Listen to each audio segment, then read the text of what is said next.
Everything is being recorded. Yes. A big hello to everyone. Welcome to DLife.in channel. I'm Shashikant Iyengar, the host today. I'm also DLife.in life member and a volunteer. And for all those who are watching this program, this is not a medical or nutrition advice. People are requested to take the guidance of their doctor and a low carb nutritionist for any change. Also, there are no financials attached to this session. It's a free of cost, especially to disseminate genuine information. DLife is a community platform for low carbers. It's a platform for those suffering from diabetes, obesity, PCOS, and other metabolic syndrome. DLife has over 250 success stories, and they have more than 1,200 low carb Indian recipes. DLife was developed by Anup Singh, who is an engineer from IIT. And recently, Anup Singh and DLife has been recognized and awarded as icons of India by Outlook magazine for pioneering low carb in India. And DLife.in has also launched a diploma in low carb nutrition last year. So, viewers, we have a special guest here today. We have Jan Vyjidak from Czech Republic. Welcome, Jan. Hello, good evening, and thanks very much for the invitation. I'm delighted I have the opportunity to talk to you. So, Jan, you have come to India before? Yes, I've been there actually quite a few times, but not to all parts. I've seen some bits of Rajasthan, Kerala, Goa, and some other places. Beautiful country, beautiful people. So I think you have seen bits and part of, let us say, northern part of India and maybe southern part of India. So, so I'll give a brief introduction about Jan. So Jan Vyjidak is a solicitor, medical lawyer, and a management consultant focusing on patient outcomes and the quality of care in UK, Czech Republic, and Slovakia. He works with clinical teams in hospital with nutrition organizations on projects aiming to improve quality of care and health patient outcome and build the bridges between data, people, and medical practice. In fact, he has co-authored two Czech review papers, a comprehensive paper on low carbohydrate diet in the treatment of diabetes, and a paper on industrial food processing and its role in the prevention and therapy of chronic disease. And he has also translated Real Food for Gestational Diabetes, an excellent book by Lily Nichols, which has led to the amendment of Czech clinical guidelines for gestational diabetes, and helped set up the Czech translation of Diabetes Solution by Richard Bernstein, which should be published anytime. So without wasting much time, I would like to welcome Jan again. Jan, welcome again to India virtually. Hi, Shashi. Thanks for having me. So, Jan, please tell us something about your background. Though I had introduced quite a bit about you, there are other things where we'd like to know a bit more about you. Okay, so thanks again. I have been born in Czech Republic and spent most of my life there. Although I had the opportunity to see how the world looks like in Portugal, Ireland, and most recently in the UK, where I spent probably 8 years. And coincidentally, it was in the UK where I first got introduced to a bit of nutrition and low carb nutrition.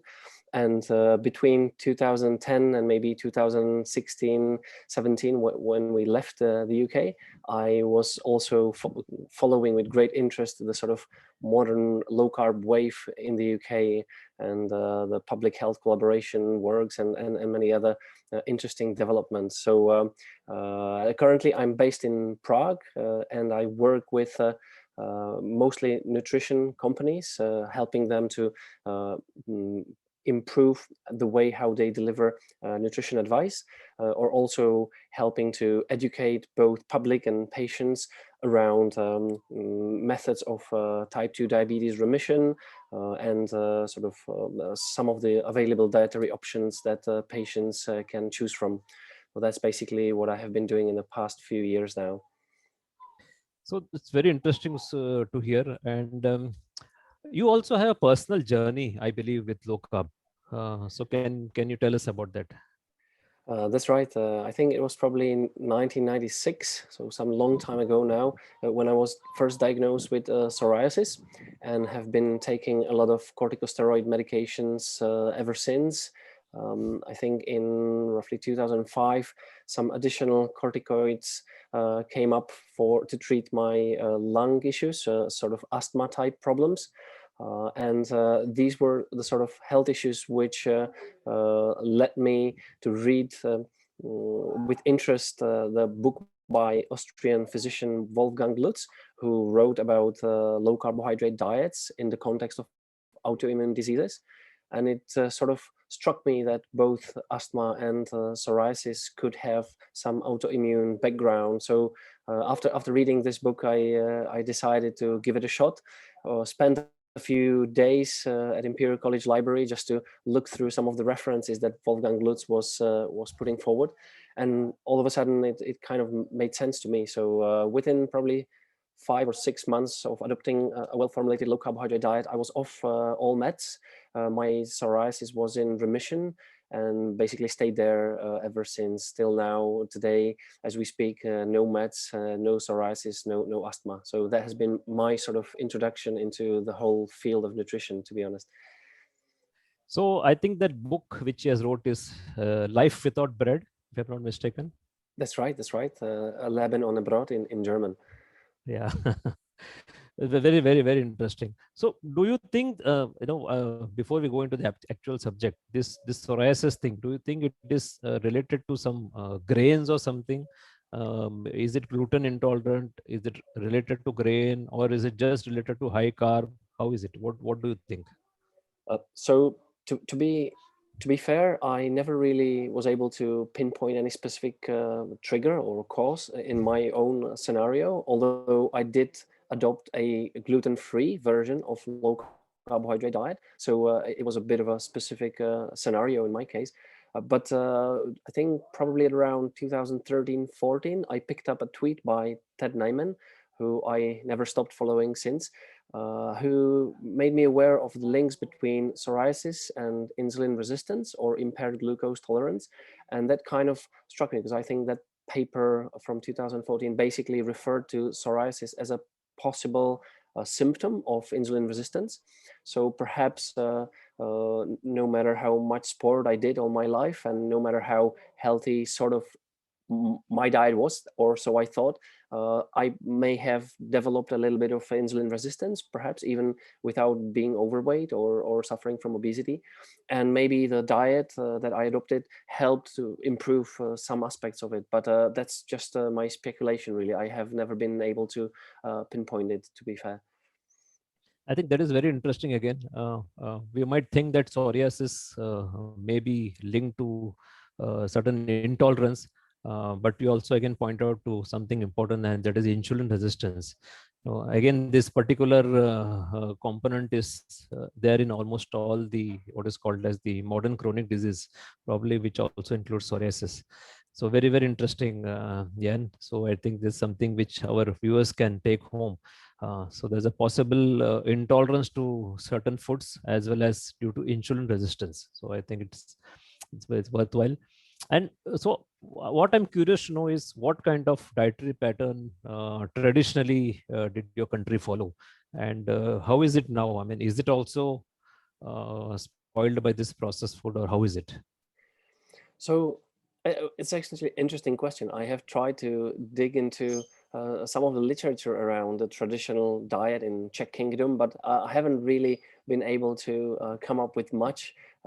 Maybe in the 20th century, basically our common diet possibly looked like the more common healthy balanced diet. So even in the textbooks I found out from late 19th century, they referred to these 55-60% of calories coming from carbohydrate, 30% calories from fat, 15% protein, the classic food pyramid, so to speak. And clearly up until maybe 1970s, 1980s, this sort of diet worked fairly well for the population. Although in the past 30, 40 years, something may have changed, and we have seen very similar rise in diabetes, obesity, as we see in other developed countries. So probably sales of ultra processed food products, maybe less cooking these days, And broadly speaking, when you accompany a diet which is already rich in a kind of refined flour, sugar, and carbohydrates, when you add a traditional Czech drink, which is beer, you end up in a very peculiar situation. So it has not been rosy in the last few decades, and I think in maybe last 10-15 years we are starting to make some good changes and improvements how we deal with childhood obesity and obesity as a whole. Very interesting to hear. See, like in India, we still have the concept of preparing fresh food at home. I mean, that concept still largely exists. Unlike some of the Western countries where possibly they will purchase those packed meals for entire 30 days, including milk, uh, keep it in their storage, and then take out each meal, heat it, and then use it. So that concept still does not fly here. But however, the influx of processed food, yes, as a snack food, or even as maybe any meal, so that's how people use it. But that concept of fresh food still exists in India, fortunately. But then the usage of these kind of omega-6 refined seed oils have gone up. So that probably we again associate very strongly to insulin resistance. So that's how it is in India. So very, very interesting. So Jan, we have been reading on the progress of Czech on the low carb front. Now, can you tell us about which is the oldest documented evidence in your country, and also something about very briefly about one of the oldest documentation across the world. So we all know this. So maybe our viewers can learn more.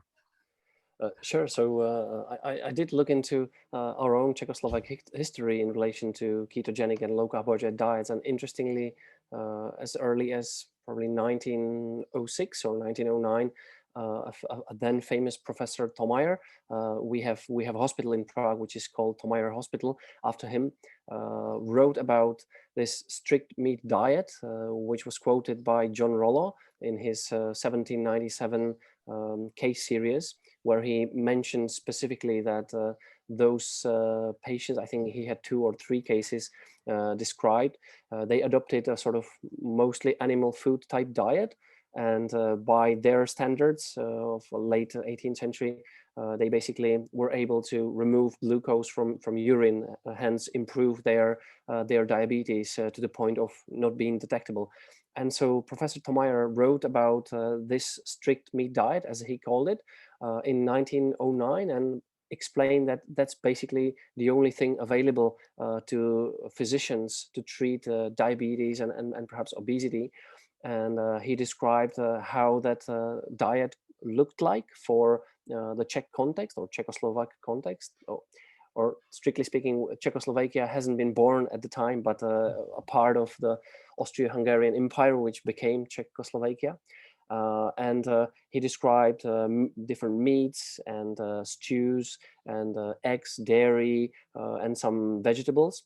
But he also noted that patients who followed this kind of diet very quickly developed sort of a taste to the starchy foods that they used to eat previously. So it was a kind of a love and hate relationship. The physicians knew that the diet was effective, but some patients found it fairly difficult because it was so different to what they were normally eating. And probably at about that same time, we had another famous Professor Harvard, who is an interesting character in our history because his statues are still in some of the medical corridors in hospitals in Prague. And he came up with a peculiar low carbohydrate, but also low energy type diet, which was sort of emphasizing protein. So it was, I think Ted Nyman would probably love Professor Harvard to bits, although that protein intake that was recommended was probably at about 70-80 grams of protein per day, and probably 60 grams of carbohydrate per day and 40 grams of fat per day. So it came out about 1,000 calories per day.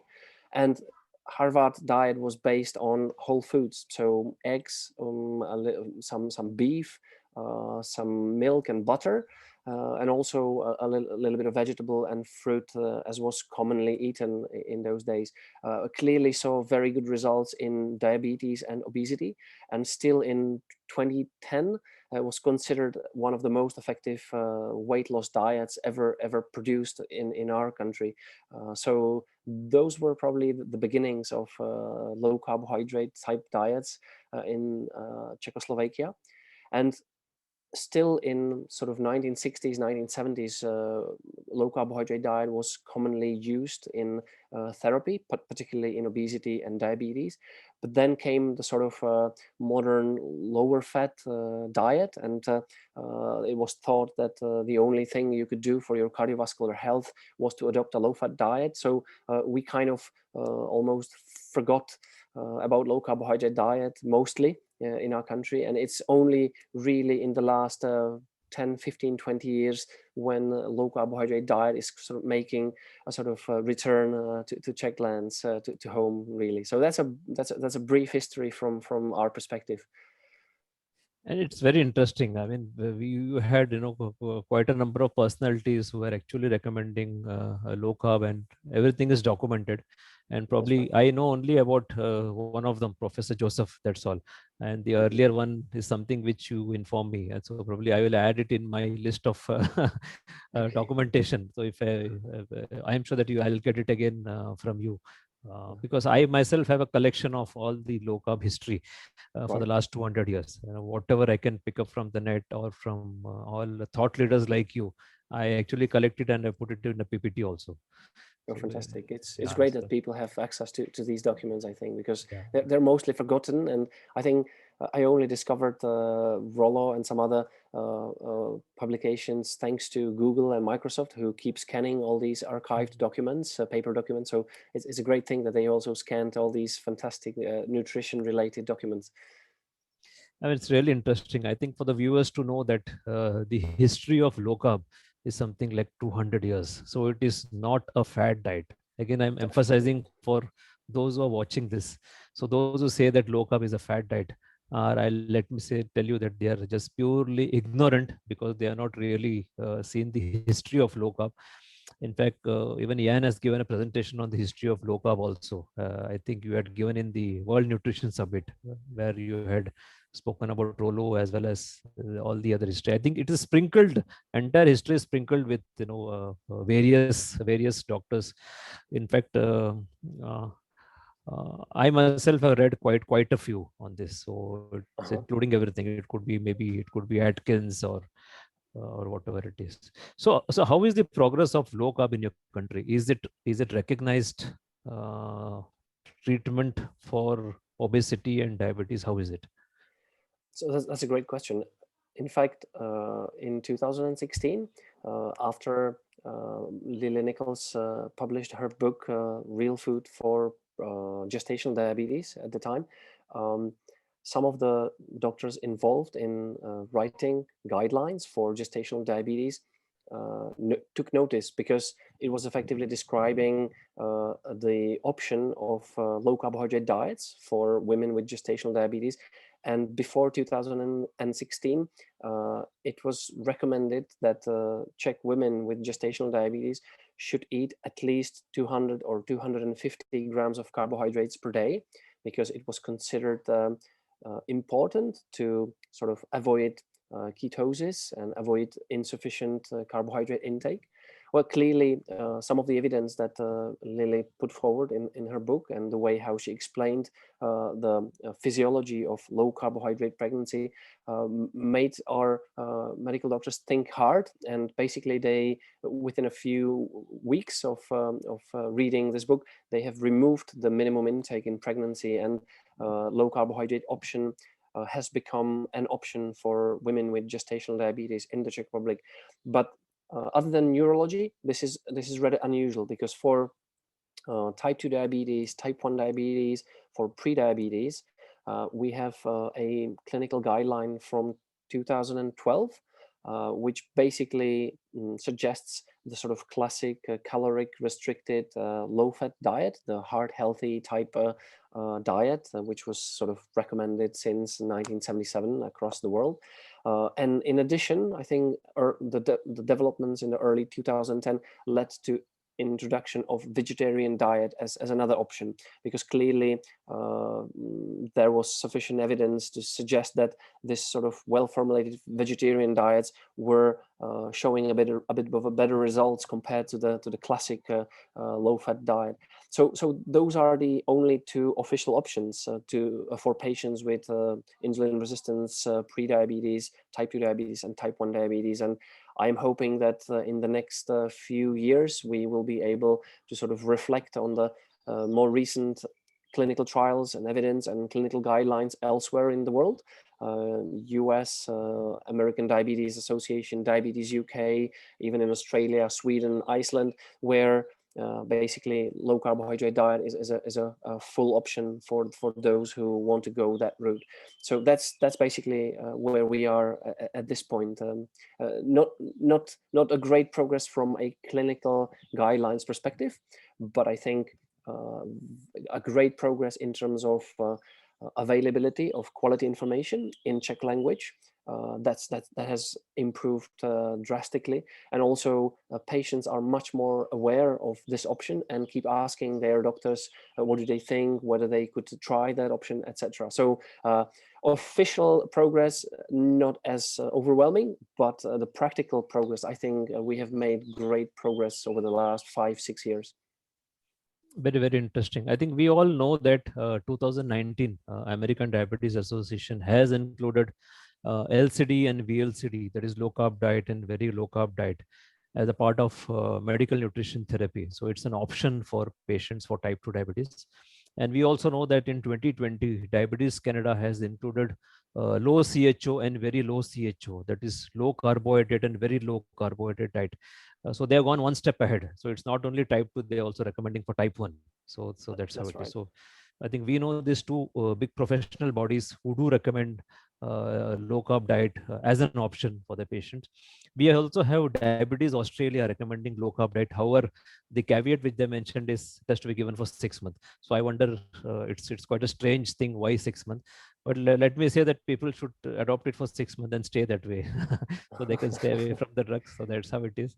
And even Obesity Medicine Association, US, they also have ketogenic diet as well as low carbohydrate diet, as well as low calorie, low carbohydrate diet as a part of one of the options for obesity, which also includes various other options like vegetarian diet or even bariatric surgery.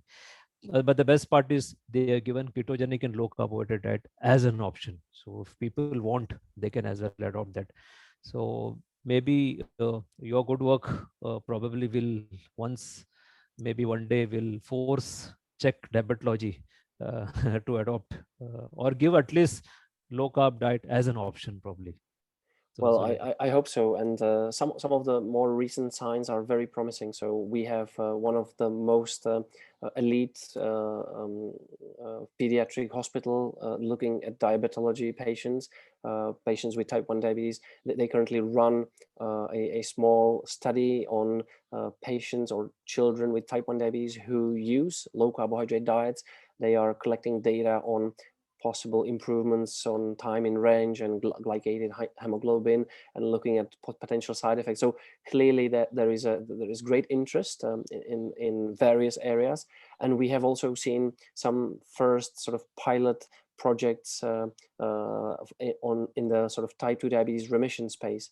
So there has been an initiative, I think, launched February, March this year, and I think some first 70 participants used sort of targeted webinar type education and educational materials to advise them on the dietary options, including low carbohydrate and ketogenic diets, and including on type 2 diabetes remission.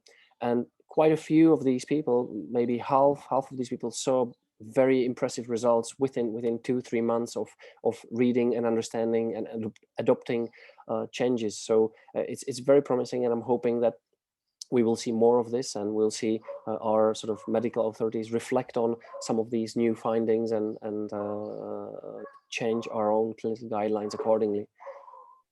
I think that's very encouraging, using a low carbohydrate diet, especially in type 1 children. So I think that's encouraging, and it's going to go a long way in helping these kids grow up normally, in the sense having normal blood sugar and not face any early complication. I think that's very important which you're doing. And something about this gestational, again, I think you already spoken about it. So what is the carbohydrate recommendation? Is it, have they mentioned something like 50 grams, 100 grams or something, or how is it? So the actual official document, which was amended in 2017, doesn't quote any specific figure, but some of the authors of this amendment have created a website for women with gestational diabetes.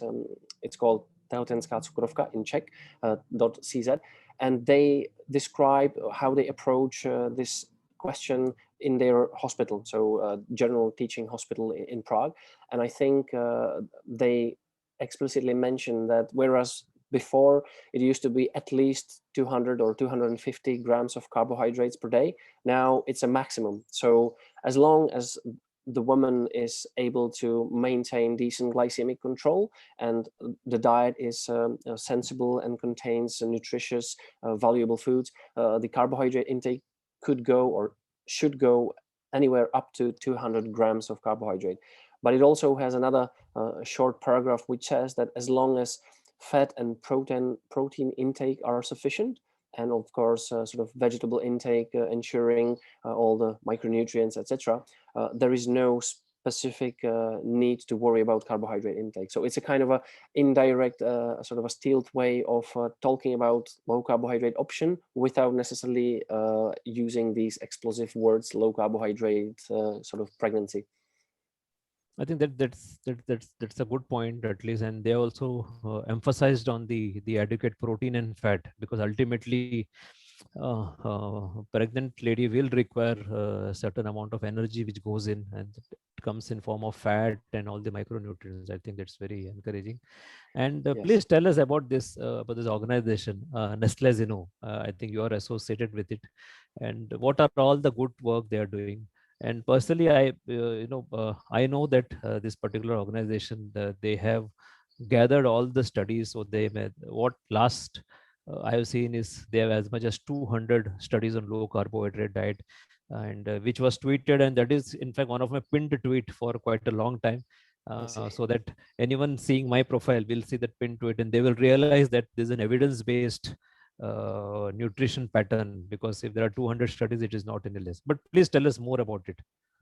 Okay, so it effectively was created as a sort of startup organization aiming to improve education of patients and physicians, healthcare practitioners about low carbohydrate diets, because we thought at the time that the availability and access to quality information on low carbohydrate diets in Czech language was not necessarily great.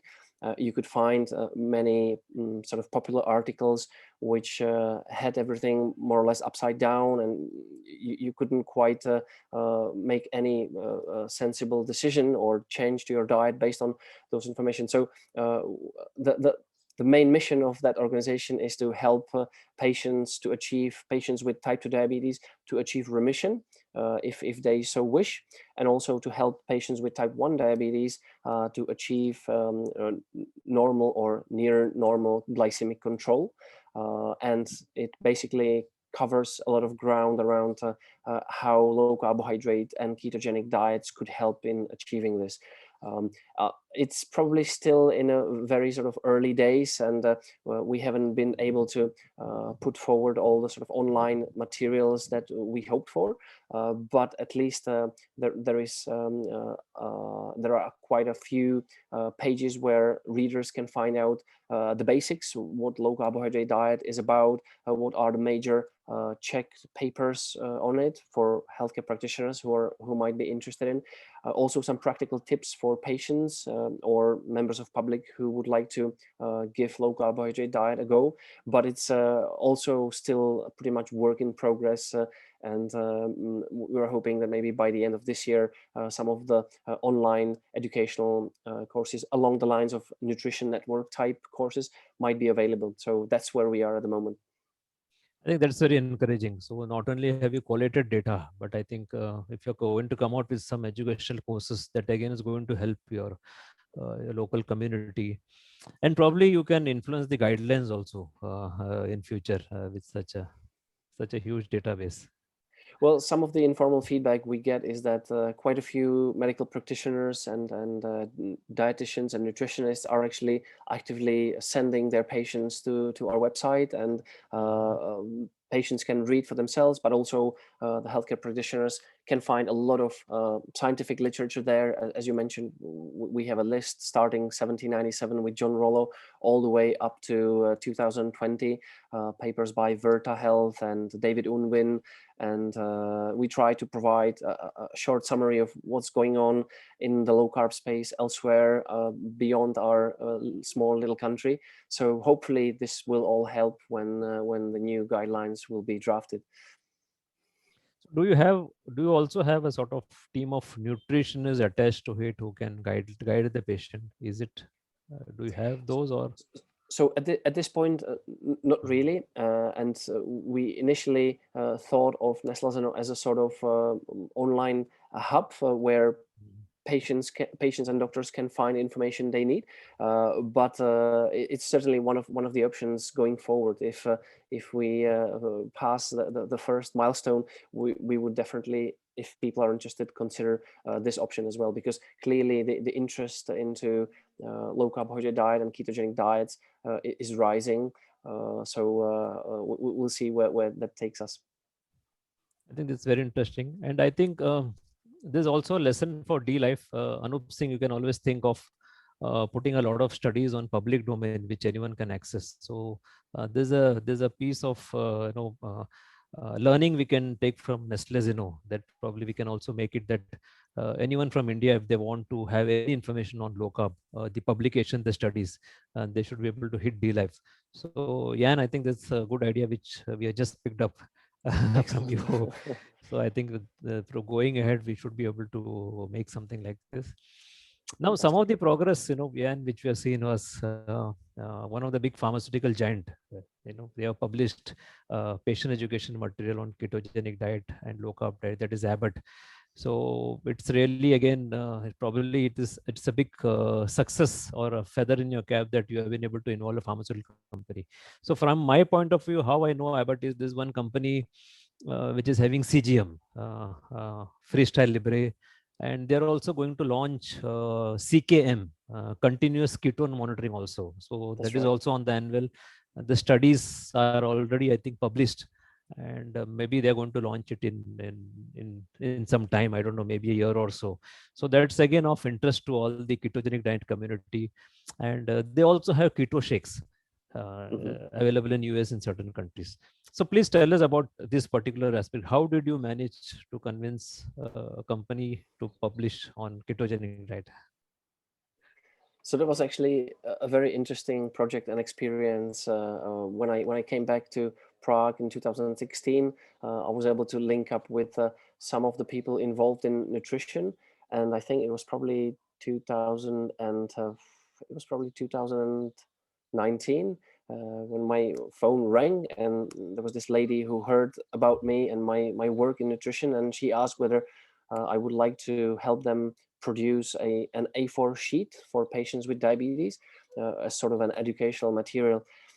And I said, yeah, of course, it sounds interesting. I might have some ideas, but it seems to me that one page of A4 doesn't really help patients much. So how about we create something that could be actually helpful for the patient? And after a few weeks, we made a deal, and a few months after that, basically right before American Diabetology Association published their own medical standards, the 2019 version, we had our manuscript done, and we basically approached it as a leaflet or brochure or ebook for patients with type 1 diabetes, type 2 diabetes, and gestational diabetes. So the three major forms of diabetes that people may face during their lives.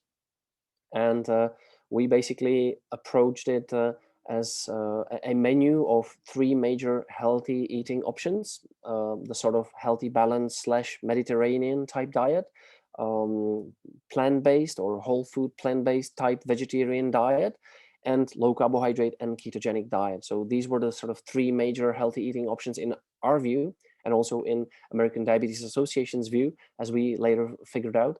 And we also try to put forward or include information on how to achieve type 2 diabetes remission via low energy diets, either sort of nutritional products or whole food type low energy diets, but also the sort of ketogenic diet and low carbohydrate diet that we had studies on from Verta Health and David Unwin and others. So that was the sort of backbone of the leaflet. And we also added some extra 7 tips how to improve glycemia regardless of the type of diet that a patient can choose. So there was some extra useful information there. And I think the common theme of our leaflet was that patients with diabetes should basically either completely avoid or reduce as much as they can consumption of ultra processed food products and some other sort of processed foods which may not be suitable for them when trying to improve glycemic control or reduce excess adiposity. So that was what we proposed, and to my surprise, there was no sort of attempt to change or reduct anything. We basically were able to secure a review by one of the leading diabetology center in Prague, the Institute for Clinical and Experimental Medicine. And I think 2020, August 2020, it went live. And shortly after, in January, January 2021, we had an English edition. And at this point, I think Spanish and German editions are in the pipeline as well. So I'm very pleased with this. I think it's a sort of a unique leaflet because it covers more types of diabetes and it offers what we think are healthy dietary options for patients to choose from and go ahead with information that they might need valuable. So I'm very pleased that we were able to come up with this in collaboration with a few medical doctors and nutritionists and also patients. I should say that we got great input from patients who have had some great experience with the diseases themselves. That's a great piece of collaborative work.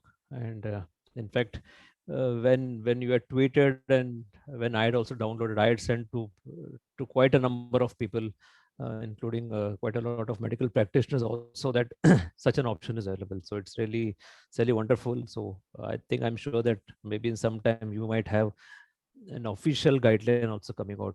That's what we hope very soon. Hopefully. And recently you had also dug out information on Russell Wilder. We know him as someone who has formulated ketogenic diet for epilepsy, but then it appears that you dug out some more information about him, that he has actually used this, recommended this ketogenic diet for even for diabetes. So please tell us something about that. How you managed to do and what all have you found?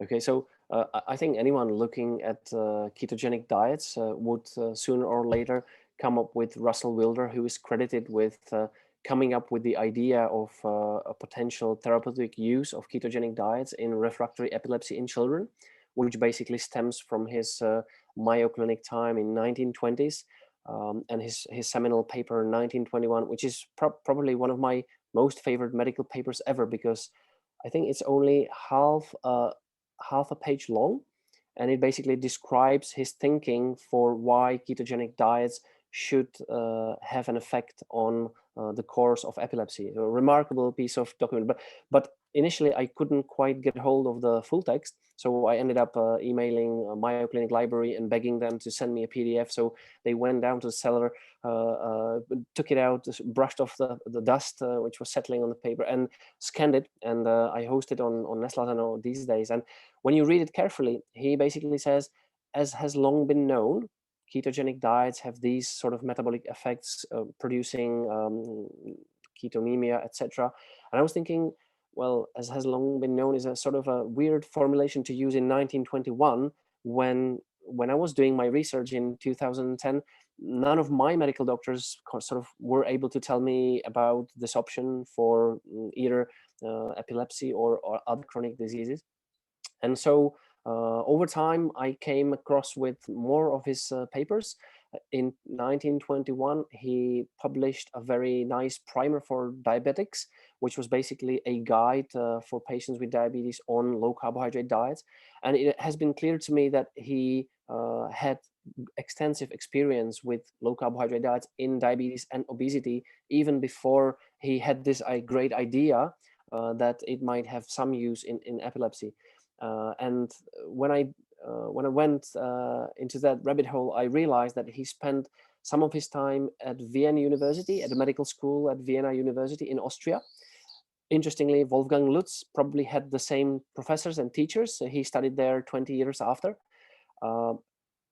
Russell Wilder met von Norden, who was one of the experts in diabetes in Germany.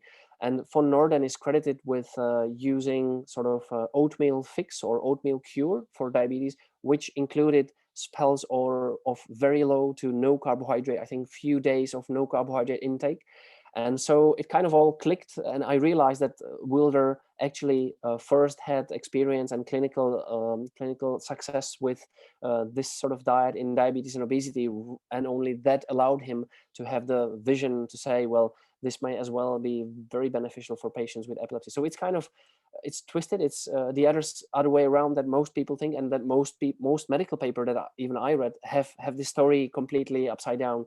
We all have learned that ketogenic diets have been first used in neurology, in epilepsy. Well, that's not the case, clearly. So it was a bit of an interesting journey to see how this experience translated into a new treatment for epilepsy rather than for diabetes. I think that's really fantastic, and the entire credit goes to you for really digging out this information, giving to the world that ketogenic diet was formulated for diabetes much before, or maybe a couple of years or few years before, at least before the formulation for epilepsy ever came. So Wilder does had recommended this, and it is documented again. So I think again at this juncture, let me tell all the viewers that this something like 1920-21, when ketogenic diet was actually recommended for control of diabetes. So again, it is not a fad diet. So it is known for so long that we should be able to take a small message out of it. So that's very interesting. So what I wanted to know, Actually, Jan, was is it I think there is no legal issue as far as recommending low carb diet in your country. I think anyone can, even though there are no guidelines recommending it, so doctors do go ahead and recommend. How is it? so clearly the legal regulations may vary country to country, but at this point in my country, in Czech Republic, despite the fact that for some of the major chronic diseases that low carbohydrate diet would be a perfect fit or a perfect option, we have no support in clinical guidelines. And in fact, our current 2012 guidelines explicitly prevent low carbohydrate diet being Okay. prescribed to patients. I think there has not been a single instance of a complaint or a lawsuit launched against any medical doctor or nutritionist who offered a low carbohydrate diet as an option to these sort of patients.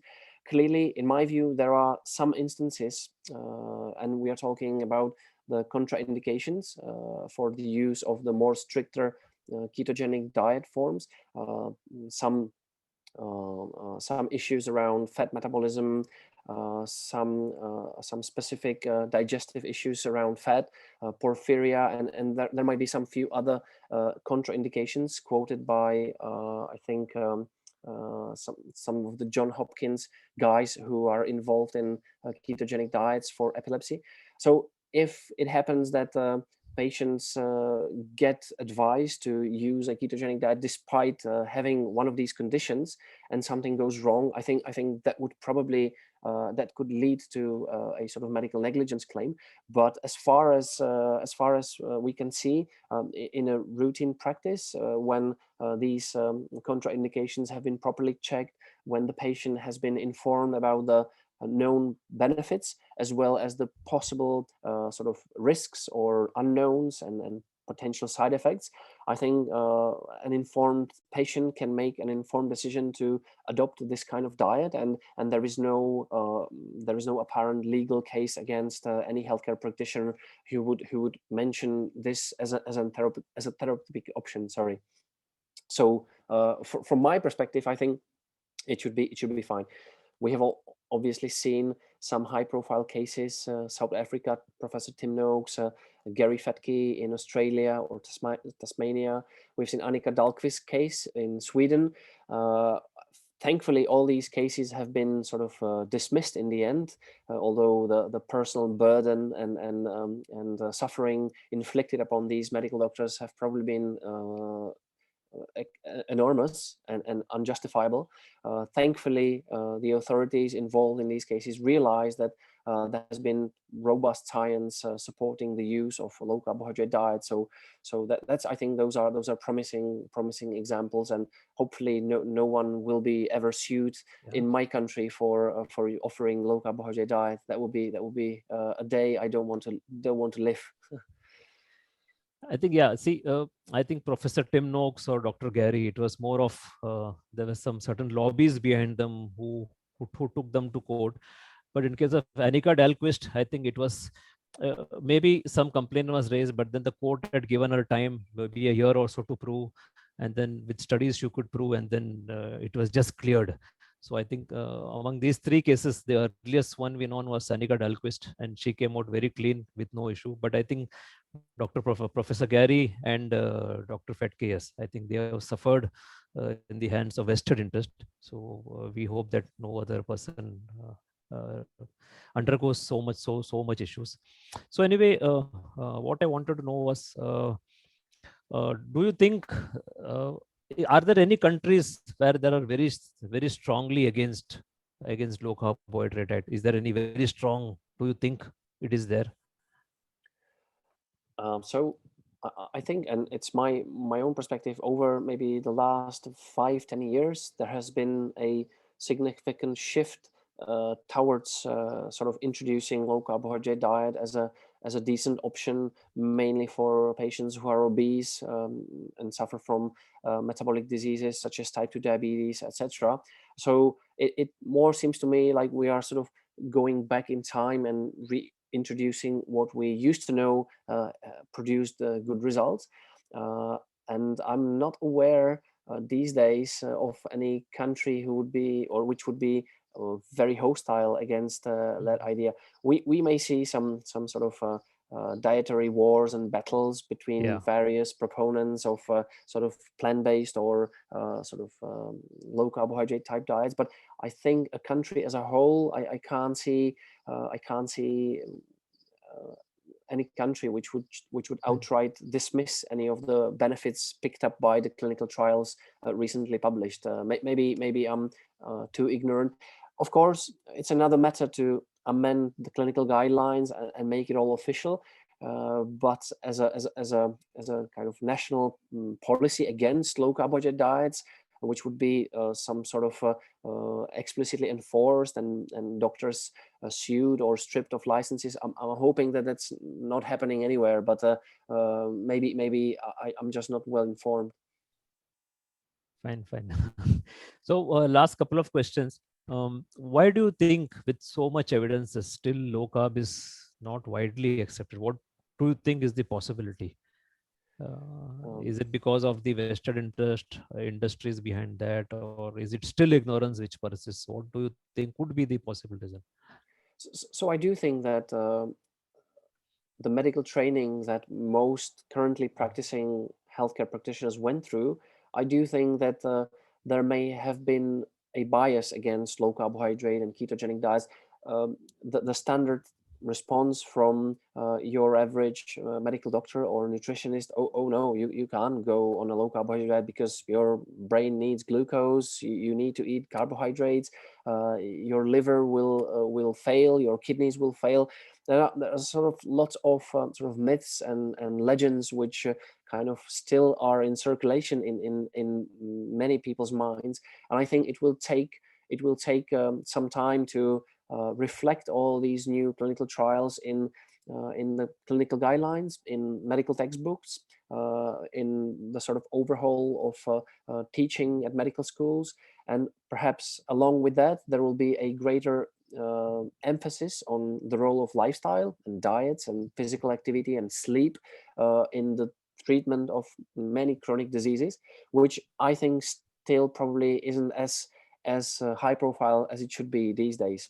I think broadly speaking, medical education is still probably centered around anatomy, physiology, pathology, and you name it, disease and pharmacological or surgical therapy. The role of diet and physical activity and sleep is probably not as much emphasized as it probably should be. So that's probably one of the major reasons. And I suspect that related to that might be, and I'm talking about experience in the Czech Republic, where we have a publicly funded medical or healthcare system. There are obviously different incentives for the patients themselves. So if you compare, for example, a patient with type 2 diabetes in the US who pays $1,000, $2,000 out of pocket for their medications, clearly they have a huge financial incentive to do something about it. Whereas in the Czech context, basically the patient doesn't have to even think about medications because it's covered by the public health insurance. And the link between patient outcomes and financial burden is not as clear. So I think in as much as there are gaps in terms of medical education and experience, there are also patients who simply are not interested or motivated or inspired to look after their health as much as if they were forced to pay out of pocket for their medications, which may not be necessary in the first place. So I think these might be the two major factors that I can think of. And clearly processed food industry is also playing their role. Those foods or food products are cheap, they are omnipresent, they are everywhere, and they are convenient, and we are by definition lazy human beings who would like to have life easy. So there is another sort of incentive not to worry too much about this particular item or that particular food product. We consider it food all the way. So there might be another sort of more an indirect pressure there, I think. Fine. So yeah, and finally, what do you think about India, its metabolic status as of now? Probably going to be the number one country for diabetes. We are just after China now, and we are going to overtake. And what would be your message to India? It's clearly devastating to see so many people falling through and suffering these chronic diseases, especially in countries where the healthcare support might not be as good as in other countries. Accessibility to medications, etc., might not be as good. And I think there is a huge community of Indian descent people in Mauritius, which I visited as well. And I think the prevalence of type 2 diabetes in Mauritian population aged 50 onwards, I think it's like 50 or 60% of people in that age suffer from type 2 diabetes. Those are horrendous figures. And I think I probably don't have any specific advice, but my message would probably be to find a way how to kind of reverse some of the trends that have been present in China and in India around big popularity of ultra processed food products, the use of sugar sweetened beverages and desserts and sweets of all sorts. I think those probably don't have a place in a healthy nation. So maybe kind of returning to the sort of Indian culinary roots will be an important part of reversing these horrendous numbers, and I'm sure there must be very tasty recipes all the way from the north to the south of your country, which people will love to eat, which may also help them to tackle their metabolic problems. And I'm sure that there is light at the end of the tunnel. So hopefully you will see some great improvements over the next few years. Also thanks to your work and communities like yours. Thanks, Jan. So really wonderful. Yeah, India does have a big burden, and the worst part is here the state does not take care of the medication cost. It is the individuals who actually pay from their pocket, except probably the government employees, where they are fully covered and they are getting the medicines free of cost. We private guys, we will have to really buy the medicines from our salary. So I think people should realize somewhere that there is a chance to get out of medication, and it's not just getting out of medication. See, we are basically not against medicine, but it's a chance to get back to normal life. It's a chance that you will prevent all the complication, and you will be as energetic, as you want to be. I think that's what people should look for. Now, Jan, what I'll do is I will just unmute people, and they can ask any question if they want. So yeah, I actually unmuted everyone. So if anyone has some question, then they can just ask. So there are around 23 here, including all of us. So anyone wants to ask, I unmuted. Yeah.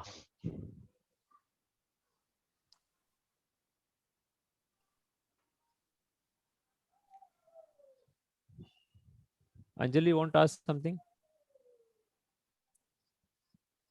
Fine. I think people are not. Fine. Hello. Yeah. Yeah, I'm Dr. Sanjay Pathak here.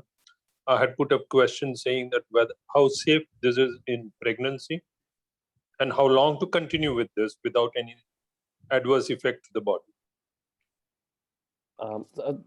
Those are great questions. I think there was a letter submitted by Hannah Krejci, one of the leaders in the gestational diabetes space, to the Western Australian Parliament, where she summarized their experience with low carbohydrate diets in women with gestational diabetes. Clearly, there hasn't been a long-term robust clinical trial comparing different types of diets, including low carbohydrate diets in gestational diabetes.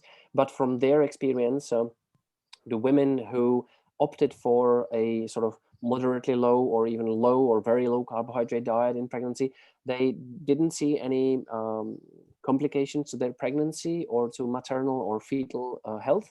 They were able to avoid the use of insulin during pregnancy. Even I think some of those women who previously had sort of complicated pregnancies due to their gestational diabetes burden. And so in an ideal world, we would probably like to see more robust data on this to be able to pick out any potential negatives and side effects and complications. But from their clinical experience at General Teaching or University Hospital in Prague, they haven't seen any issues whatsoever. They have seen very good results for both mothers and babies, and that's kind of briefly covered in the letter to Western Australian Parliament, which was probably conducting their review in 2018. I think it's publicly available, and I'm happy to send the link if that's of any use. But it's not in any form or shape a clinical trial which would give us a more robust answer. How long to continue with this You without mean any side effects to the body? Like suppose some individual who is obese or having a diabetes who wants to continue. How long, how many years to continue with the same diet? So I think it probably is down to individual preference, because some people will naturally want to stay on this kind of diet, which help them to see such dramatic improvements. Are you now asking about specifically pregnant women, or are you talking in general? And so we have some cases of type 2 diabetes remission where the patients or ex-patients stayed on this sort of low carbohydrate diet ever since. And I think the longest remission we now have documented in this sort of way is probably 6 or 7 years without any major deterioration in lipid profile or other risk factors.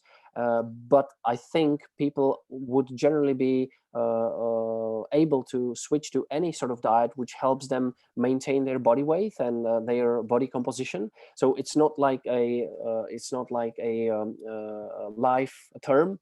People are free to go to another option if that suits them better. But we haven't seen any sort of negative reports on any health issues in patients who achieved remission of type 2 diabetes using low carbohydrate or ketogenic diets as yet.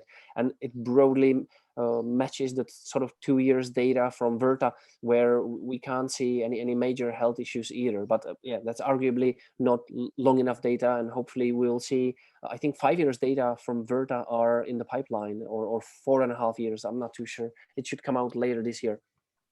Okay. So, doctor, if I may add. Just a minute. So, Dr. Sanjay Pathak, personally, I am here for 5.5 years. And Mr. Anup Singh here, he's been following it for 10 years. Yeah, Anup, you can tell. Yeah, I am basically now into 11th year. 0 medicines, lipid profile excellent. A1C December 2020 was 5.4. So that is my stats. From around 10th year, it was 5.4, and now it is 11th year continuing. Okay. Weight loss 12 kg and holding on even after 11 years. So I am into it for 5.5 years. A1C 7.2 was the beginning, and now usually ranges from 4.7 to 5.1. That is the max, depending upon how strict or how lenient I am. Otherwise, my lab reports looks excellent on all parameters. Absolutely. So whether it is kidney, liver, and I am on a relatively high protein diet compared to most others.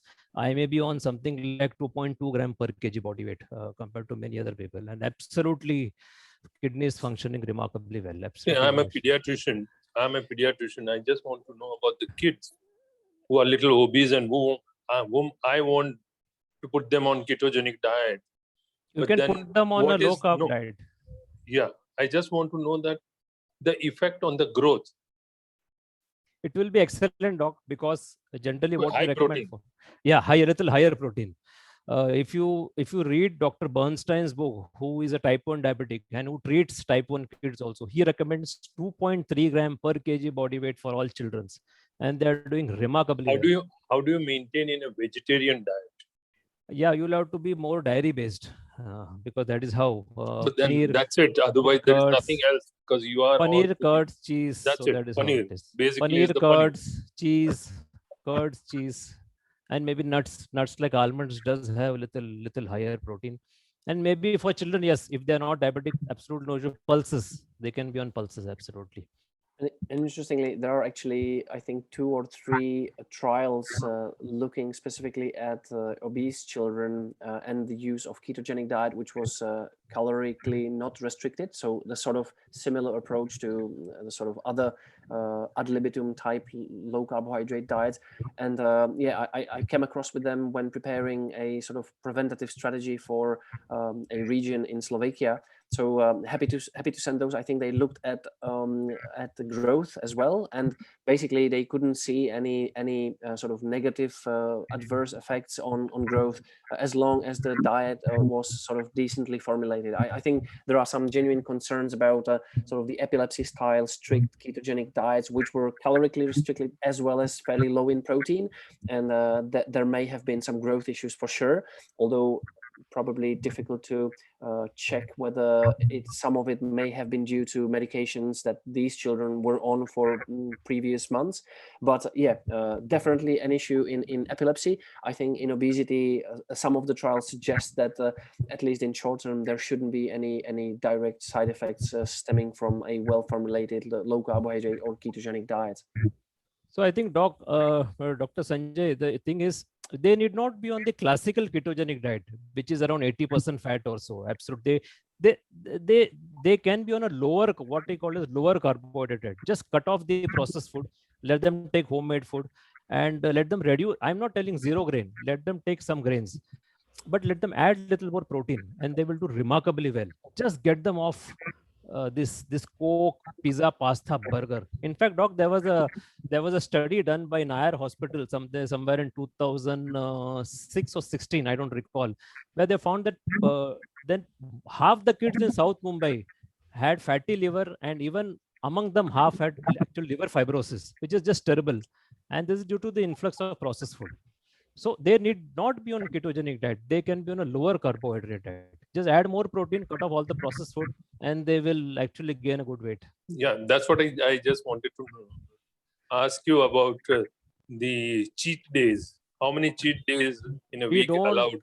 We I don't know. recommend any cheat, but that Except is in okay. case of epilepsy, because few of my patients who are on epileptic and who are on strict ketogenic diet, so they have been doing good as far as the Yeah. control of the epilepsy is concerned. I think Dr. J. Nathan in Mahim. So he does. He is one of the experts in That's right. keto for children. Yeah, I know. So Dr. doc, I know Nathan. you very well. So you know my brother very well. So we'll connect later on. Okay, I never You know knew that. you know my brother Lakshmikant Iyengar. His son and Yeah, daughter. They are your patients. very. He only has sent me the link. So I'm his elder brother actually. Okay, I never knew that. I That's used to meet great. you long back, somewhere in 1987, 89. I'll get back to you on this. We'll connect, doctor, on this. Sure.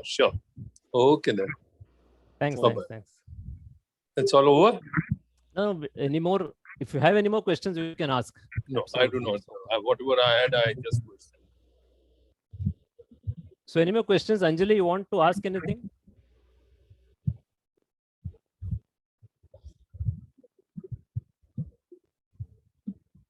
Let me just see the questions. So if nobody's asking. Yeah, Sneha. Yeah, if nobody's asking.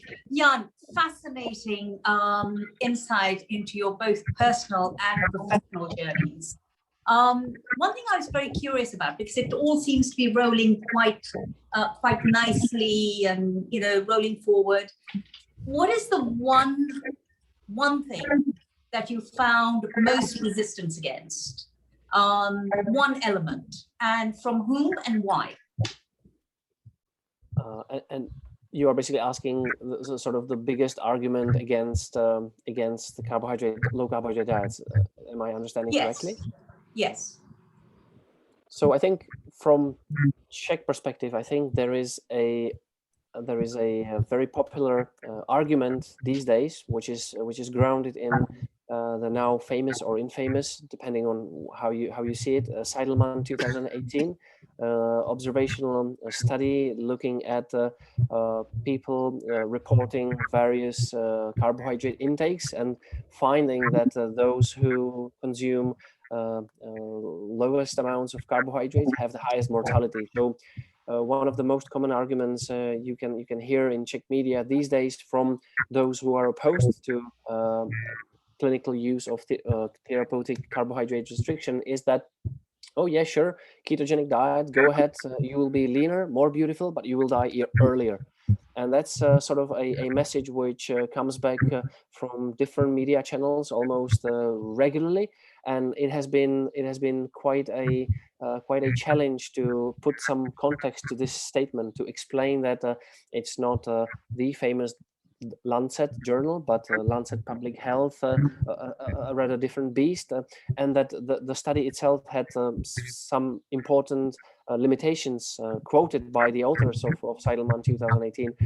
But unfortunately, I think that at this point in time, it is one of the most commonly fielded arguments against any sort of suggestion that ketogenic or low carbohydrate diets might have a role, and even probably overshadows all of the more recent clinical trial results showing that at least in the short term and possibly long term, if we are thinking 2 years, 3 years as a long term already data, I think it still kind of comes back to this risk of earlier death and higher mortality, which remains probably the biggest issue. So from a data perspective, I'm hoping that going forward we will have some good quality epidemiology data to suggest that there are actually quite a few people who are on true, well-formulated, low carbohydrate diets, which we can describe in terms of an actual dietary pattern, not just abstract numbers, which nobody understands when they look at. I think one of the problem picked up in Zeidelman was that whereas some of the subjects were consuming maybe 80, 100, 120 grams of carbohydrates per day, when you looked at their relative protein and fat intake, it came way below any sort of weight stable type diet. So they must have been on some very serious sort of calorically reduced diets, if we can tell from the data. And that's clearly a very different scenario compared to someone who is easily maintaining their weight and their body composition and their lipid profiles and their risk markers in check on regular visits. So hopefully at some point soon we will have some more robust epidemiological data on people who have been eating well and low carbohydrate for 10, 15, 20 years. But I'm not sure how far we are from that point. I haven't seen any so far. And to add to what Jan said just now, in fact, all the studies which says that low carbohydrate diet has high mortality, they have a very pathetic hazard ratio. If you really see, in all the epidemiological studies, the hazard ratio has to be about 2. But then it is very pitiful. The hazard ratio is something like 1 or even 0.5. And these studies should be just junked off. And in fact, the p-value again is horrible. P-value doesn't come anywhere near where it has to come. And these are not the true low carbohydrate population. It is at a study where the food frequency questionnaire are given to population, and they have to, based on their memory, they have to put something in. And if you really see the carbohydrate limit which comes there is something like let us say 40% or so, which just does not represent low carbohydrate diet, and they are known to take all sort of junk food. And I don't know how these statisticians arrive all this. And any study, the conclusion, we can formulate the study in such a way that the conclusion should come in a predetermined way. So we have absolutely no high quality study. And we should just not believe all this unless they drew on a true low carbohydrate population like us. If they do on us, yeah, then I'll agree. Then they'll have to see that we don't consume junk processed food. We don't consume this refined seed oils, and we are more into the healthy home cooked food, and we don't even take the ready keto snacks or something. So I think, Sneha, that such a study, high quality study, does not exist as of now. Yes. Thanks. Yeah. A great question, I think. Shashi, I have a question. Yeah. Hello, my name is Arun Kumar. Yeah, I want to know whether you recommend any supplements to your patients or who are on keto or LCHF, and if you recommend, what are those supplements? Okay, so just a clarification here. I'm actually not a medical doctor myself. I'm a medical. No, I know lawyer. that. I know that. Okay, I know okay, that. okay. I'm following you on Facebook. Oh, right, okay. Yeah. Oh, I so see. I Now I clicked. Okay.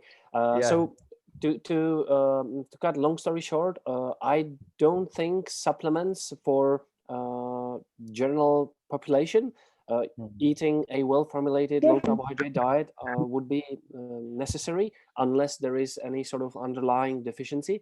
And I've seen this play out in some of the work of Wolfgang Lutz, who said, well, look, if you are eating an evolutionary appropriate, well-formulated diet, which is all the nutrients coming from the whole foods you're eating, there is not much space or reason to include supplements. But maybe in our region where sun exposure is not great or throughout the winter, maybe vitamin D might be a sort of a broadly general supplement to consider, and maybe some few others. But I can't see, and I have long been sort of maybe an advocate for less supplements overall in these well-formulated diets. But obviously, if there is a sort of nutritional deficiency which needs to be sorted, then supplements, I'm sure, may play an important role. But I'm kind of a little bit of a skeptic when it comes to some of the data for most widely used supplements, and I can't see any specific reason. Maybe the only exception would be the sort of Volek approach to sufficient sodium and potassium intake before physical activity.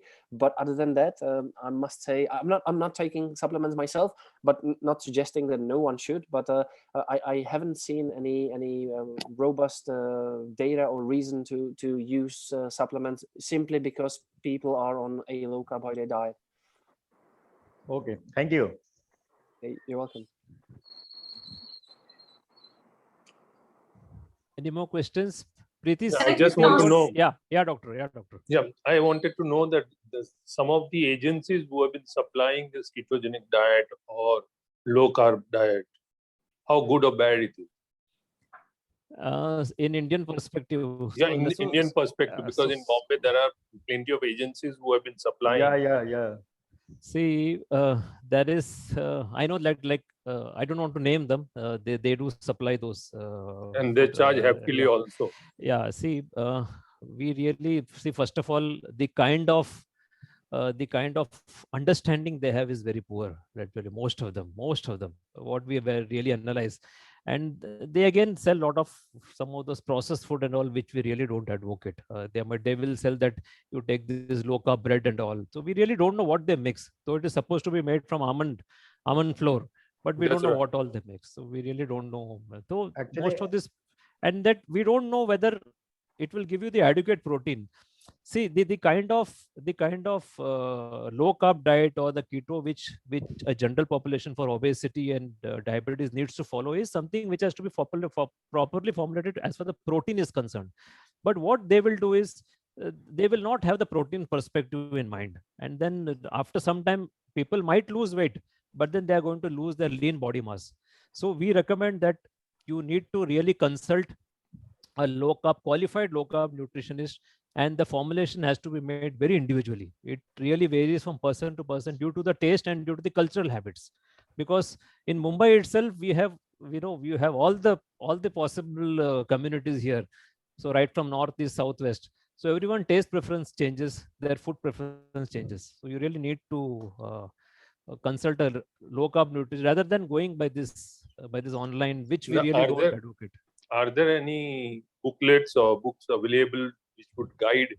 Because I have been practicing, so I thought that if I have some kind of a booklet or something to guide my patients, saying that you need to consume this way and these are the recipes, because then you leave it to them, then it really doesn't take a proper recipes the people will cook.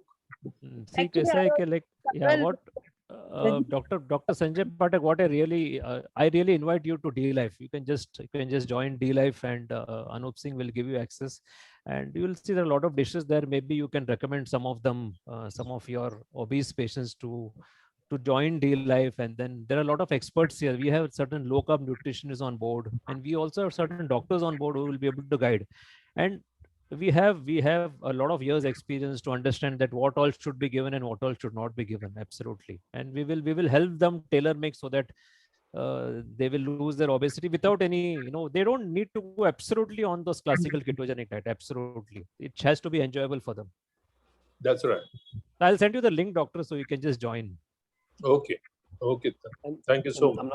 I'm not familiar with the Indian context, obviously, but I think one interesting development we've seen in Prague, in the Czech Republic, was the emergence of a really high quality and tasty, what we call like a box meals or box type diet, where basically you can sign up to a service which ensures that you have a really nice meal box set for the whole week.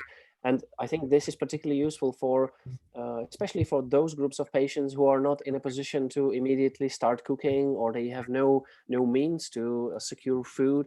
And this kind of a box meal type service can actually help them to figure out what this diet is all about without necessarily having to calculate everything themselves and think about some of the composition of different meals and diet as a whole. So I think this kind of approach also has has its role, but basically those boxes would be filled with freshly prepared food every day, or every other day, and it's not the kind of classical kind of food product that you'd expect, some sort of shakes and soups and etc. But I've seen this work out very well for some of the patients who would possibly otherwise not have even an attempt at low carb diet, because they would say, oh no, I can't really handle all this information, it's way beyond my my head. And so I think this is quite an interesting development as well. I think we are at a nascent stage here in India. There are some companies or these food deliveries who are supplying this low carb and keto, but really it has to be formulated well. And if we just have some meals there and some meals somewhere, it's not going to really work properly.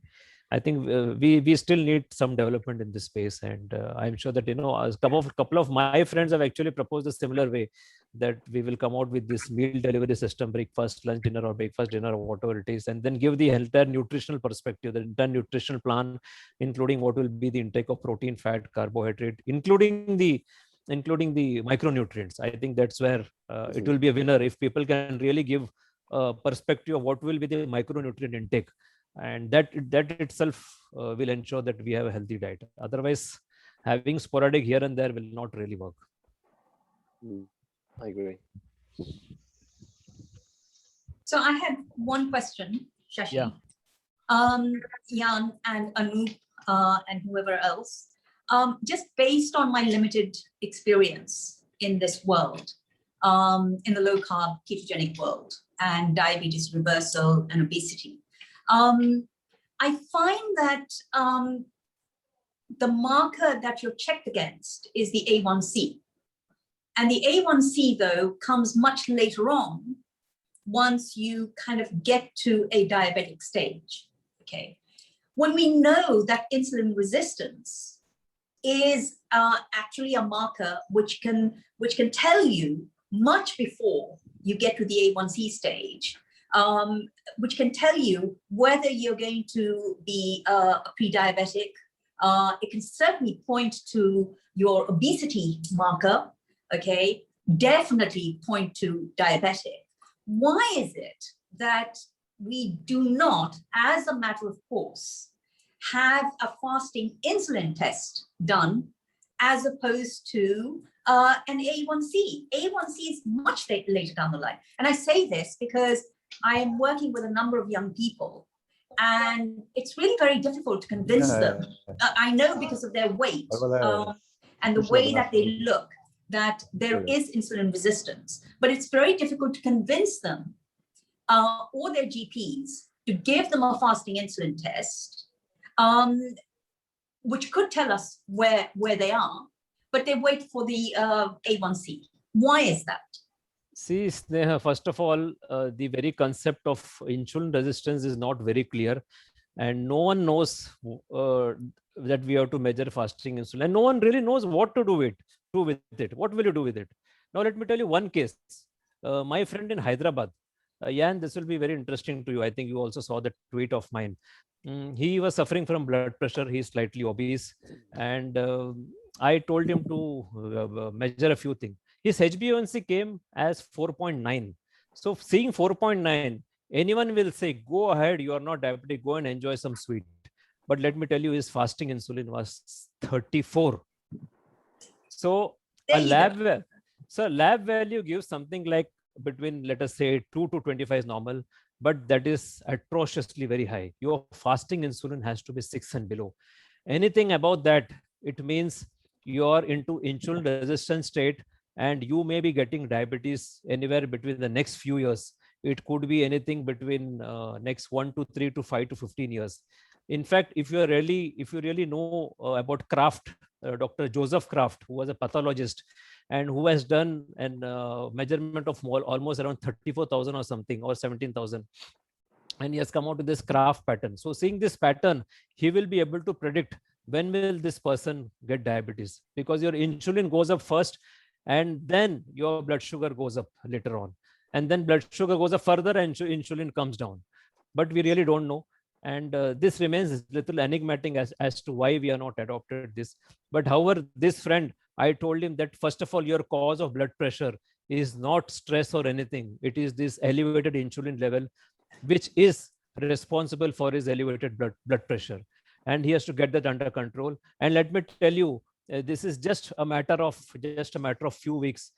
His blood pressure, which was going above 150, 160, it has come to 140, and his diastolic, which was around 90, 95, it has come to around 90. So you can imagine this is just a few weeks, and that too not on a ketogenic diet, just by changing one meal and stopping that carbohydrate in one meal or reducing it, he's been able to do. And if he's not addressed, his BP is going to go up, and then maybe he will develop diabetes. Seeing his 4.9, my judgment is he is going to develop diabetes only after 10 years. But probably before that, he might suffer an heart attack. Because again, myocardial infarction, heart attack, heart disease, again linked strongly to insulin resistance. And if you go to PubMed, there are a hell lot of references which will implicate insulin resistance. And I think Jan will agree with this. Jan, you so have a Jan, my question is, if I may add, there something being done about measuring fasting insulin before you get to A1C in Czechoslovakia, for instance? So I think it's a great question. And I think it kind of goes back to the role that these sort of lifestyle interventions are sort of currently being sort of underestimated in or underrepresented in the overall medical curriculum, because with insulin resistance, one of the major changes that you can make is to your lifestyle, because that will have a massive effect on your insulin resistance and insulin sensitivity. So perhaps one reason we don't have measurement of insulin, fasting insulin, or sort of oral glucose and insulin type curve, as Dr. Kraft did, is that, well, there is not much you can prescribe for if you identify insulin resistance this way, or high fasting insulin. But that's just my suspicion. In the Central European context, I think there is a interesting development. I think a few guys from Hungary and France and elsewhere are involved in developing a sort of home kit where you can actually measure C-peptide, insulin at home, as well as glucose and ketones. I think it's, if I get the name correctly, it's metabolic.org. So you can find details there. I think still they are in a sort of a pilot or testing stage. It's not yet fully approved and certified, but clearly it represents an attempt to get a handle on how your overall metabolism looks like, not just the measures like fasting glucose and perhaps postprandial glucose after a glucose tolerance test. So hopefully we are slowly getting to a new era where some of these home-based tests will be, or even clinical tests will be available. My suspicion is that there is also a price issue, because likewise with lipid profile, you could easily do total cholesterol and maybe LDL cholesterol, but to organize ApoB testing used to be fairly expensive. Hence it wasn't done. Now it's routine because the price has come down, and I think it's not just the situation in Europe; it's the same in the US, as far as I can tell from some of the interviews I hear from Tom Dayspring and others. So price also plays a role. And I know that in the Czech Republic, ordering an insulin test is maybe 50 times more expensive than a fasting glucose test, for example. And when I did my research some 3 years ago, I think a large lab in Prague has done 50,000 oral glucose tolerance tests in 1 year. And only 50 or 40 out of these 50,000 were both glucose and insulin curves. So clearly it is available, but it's not done on any routine scale, or not at all. And maybe only medical practitioners who are aware and who know about this kind of approach are using these sort of more advanced views, which aren't included in any sort of clinical guidelines for screening or treatment. So I think there is it's a complex issue, and it probably will need sorting in the next few years, definitely, because I think it's a clear gap given where we are in our understanding of metabolic diseases and the role of fasting insulin and postprandial insulin as well. Actually, if I may add one thing, Yeah. Sneha, fasting Yes. insulin will become a standard test the day there is a patented pill to prescribe to reduce high level. It is not tested right now because there is no patented pill to reduce it. What's my point? Diet. I understand. I agree. Yeah. But Anu, even if we just took obesity and fasting insulin, right? Fasting insulin would tell us whether the obesity is down to insulin resistance or it's down to something else, you know. And I think given the enormity of just obesity, you know, worldwide, even in India, okay, if we just took obesity and put that against fasting insulin, we would be able to. It will tell you and me, okay, for the general public, fasting insulin means it is irrelevant test. As I said, because there is no patented pill to reduce it. Like Shashi said, you know, 35 is the level. Lab range is 2 to 25, which I say is criminally high. Not just high, it is criminally high. Right? Anything above, I said it in my Outlook interview also, you know, 6 up to 6, you're perfectly fine. It goes up to 8, 9, you're compromised. If you're reaching 20, you're in deep hello. And my fasting insulin at the time of diagnosis was something like 9.2, which is which fortunately, I don't know, my doctor tested it. I don't know why, but it appeared that he was brilliant that time to test this. And now when I test it, it is just around 2.5 fasting insulin. And my postprandial was 75 that time, and today it is around 15 after 2 hours. So absolutely in control. So we want postprandial insulin to be something below 30. So if you take adequate protein, fat, and then lower carbohydrate, it's under control, absolutely. But my argument, Shashi, is that in order to get people to buy into the low carb a bit more, you know, if you are providing them with not A1C, but fasting insulin and showing them that this is your marker right now, you know, they may accept a low carb diet. Neha, if you see the low carb community, the world over will always recommend measuring fasting insulin without fail, the world over. And that is what we do. What is that? What they do in D-Life also. The moment someone joins, they ask them for fasting insulin. And let me tell you, and even Dr. Sanjay, let me tell you that all those kids, if you measure fasting insulin, you will see that it's atrociously high, including triglyceride. Triglyceride will be high, which is again a marker of insulin resistance and also a marker of excessive fat. I mean, excessive, the fat storage is filled. Now, how these fat stores are filled, it is to the excess carbohydrate which is consumed, which is converted to fat in the liver. And your body stores are just filled. Now, no more filling can happen, so that the blood triglyceride will raise. So these two are a very strong indicator. And if you see any average Indian population's lipid testing panel, if you see, triglyceride will be high and HDL will be low, and LDL will be just average, which shows that we are a highly insulin resistant population. And if you measure their insulin, by God, it will be higher. And then again, let me also tell you, in some cases, we Indians are a very complex population in the world. We will have insulin resistance and a lower insulin level also, conversely, because this dual thing attacks us: insulin resistance and lower insulin level, which recently, I think 6 months back or so, it's been identified that we have as much as 6 different type of type 2 diabetes, 6 different type. So it is because of our lean body mass, we have a low personal fat threshold, we can become insulin resistant, even a slight increase in insulin. So it's very complex, and we'll have to take 4 or 5 things into consideration. It is just not fasting insulin. It has to be triglyceride, it has to be blood sugar, and it has to be various factors. That's how it is. Start with fasting insulin though. I'm very angry because, you know, had I known about fasting insulin about 15 years ago, I would never have come to my diabetic stage. I would never have allowed it to happen, you know, but that unfortunately was never an option for me, you know. And like I said, when I'm talking to young people in particular, it's not an option for them, you know. They'll find out when it's a little too late. And I think that's very sad. But I think that's how we all are. That's how we all were.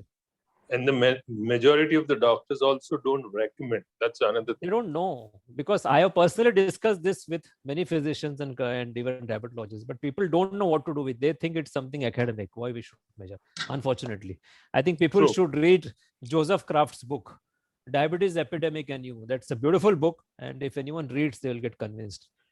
So Sneha, No, madam, don't worry. some of the major institutes where the practitioners who have been practicing, they do ask for, and they try to. I have seen in children also they have been asking for. Then it's good, I think.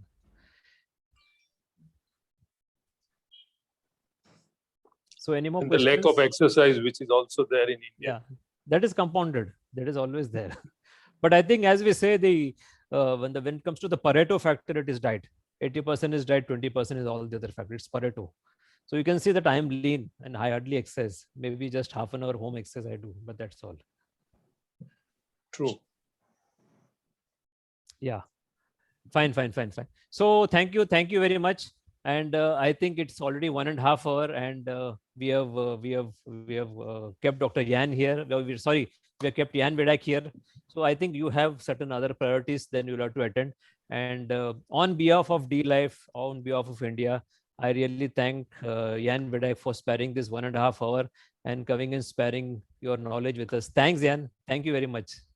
Thank you very much for the invite, for great questions, and also for very interesting discussion. And I hope that in the next few years we will see much better numbers and much healthier populations, both in India and in my country. All the best, Shashi. Thanks, Jan. So probably we'll have one more session later on once in Czech diabetology guidelines low carb comes. Thank you very much. Let's do that. Thank you. Bye-bye. Thank you. Bye-bye.